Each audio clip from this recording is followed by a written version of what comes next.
Bonjour Léon Loulouza. Bonjour Jean-Philippe. Léon Loulouza, vous êtes directeur général de SCP Business School.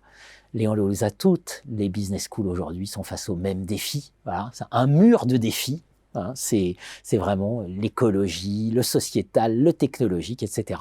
Il y a une question, peut-être une première question, c'est l'inclusion et la diversité, puisque tout le monde interpelle les établissements sur la question de l'inclusion et de la diversité. Comment vous en saisissez, vous, à l'ESCP ? Alors pour nous, notre conviction, c'est que l'inclusion et la diversité sont des richesses pour évidemment notre communauté et pour le monde, et aussi des facteurs clés de performance dans les organisations. Concrètement, nous promouvons évidemment l'ouverture sociale. Je prends l'exemple à travers les taux de boursiers. Vous savez, en 2019, on s'est engagé à arriver à 25% dans le programme Grande École.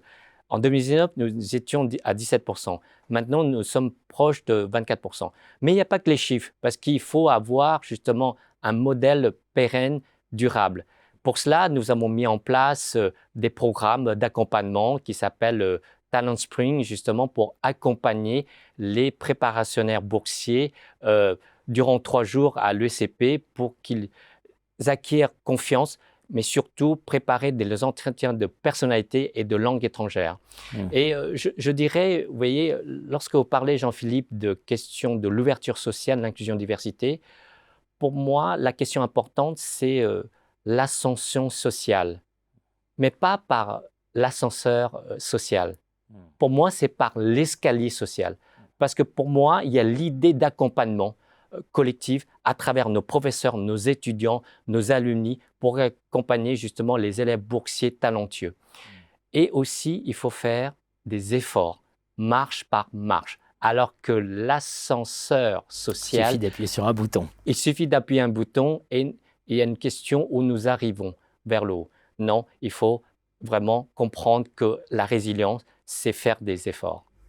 C'est faire des efforts. Donc monter un escalier, c'est vrai que c'est dur, c'est difficile de monter un escalier. C'est plus simple d'appuyer juste sur le bouton.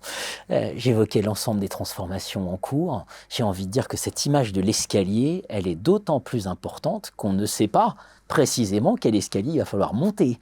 Et là, il y a la question technologique notamment. Aujourd'hui, c'est dans toutes les têtes. Les questions, justement, vous parlez de monter marche par marche, faire des efforts.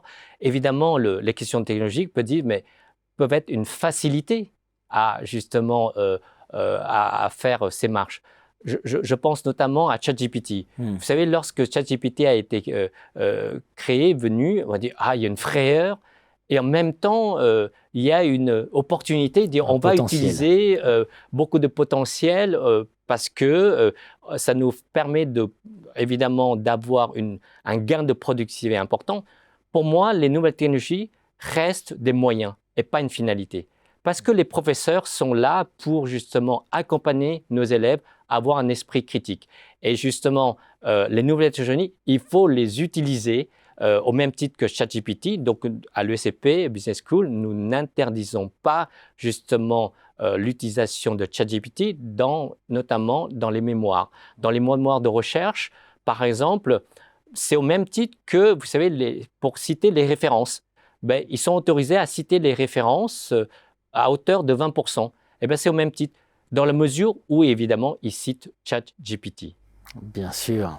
Dans ce domaine-là, ce serait tout à fait idiot, de mon point de vue en tout cas, de nager à contre-courant. Voilà, vaut mieux épouser le courant et savoir comment ça va nous permettre de mieux monter des marches, des escaliers. Ça paraît beaucoup plus intéressant. J'ai envie de lancer un appel en notre nom, en disant que les entreprises se rapprochent des institutions d'enseignement supérieur pour penser ces questions-là. C'est fondamental. La jeunesse, elle est là. Les leaders de demain, ils sont là. D'aujourd'hui qui viennent se former. Il faut être main dans la main. Vous savez, il faut justement faire de la co-création. Et la coproduction de connaissances, elle se passe avec justement les écoles, nos universités, les grandes écoles de commerce, d'ingénieurs, etc., les grandes institutions, et aussi les entreprises, parce que c'est la co-création. Et vous savez, Andrew Pettigrew disait justement sur la recherche, il y a ce double défi, pertinence et rigueur. Et je crois qu'il faut les deux. La pertinence dans les sujets, dans les thématiques, et ça, les entreprises, elles savent quelles sont les problématiques, les problèmes qu'elles doivent justement être confrontées, faire face. Et nous avons la rigueur scientifique. Et je crois qu'il faut épouser les deux, rigueur et pertinence. Rigueur et pertinence, deux marches d'un escalier à gravir ensemble. Merci à vous, Léon. Merci.